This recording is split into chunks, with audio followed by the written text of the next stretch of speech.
জন্মাষ্টমীর সব কিছু তোমাদের সঙ্গে শেয়ার করেছি, তাই ভাবলাম মেন মেনুটাও শেয়ার করি। তো তাই জন্য চলে এলাম। এটা কিন্তু মেন মেনু না, মেন মেনুটা সামনে আসছে। এখানে কী কী আছে বলতে পারবে? দেখি কমেন্টে কে কে বলতে পারো। তোমাদের সঙ্গে মেন মেনুটাও শেয়ার করি।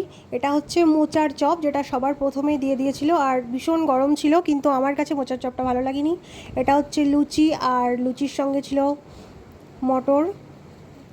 এটা হচ্ছে খিচুড়ি, আর সঙ্গে ছিল বাঁধাকপি। এই অসময়ে খিচুড়িটা খেতে কিন্তু দারুণ লেগেছিল, জানো তো, সত্যি সত্যি বলছি।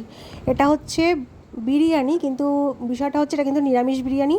সঙ্গে ছিল আলুর দম,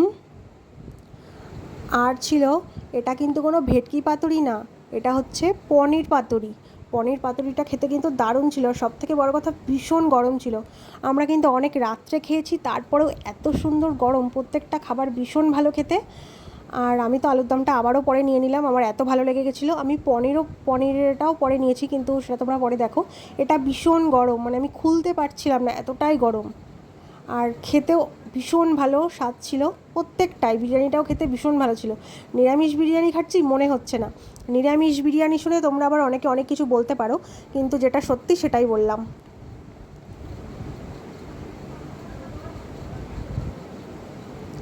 দেখো, আমি কিন্তু পরে আবারও একটা নিয়ে নিয়েছি। তারপরে ছিল চাটনি, পাঁপড়, মিষ্টি।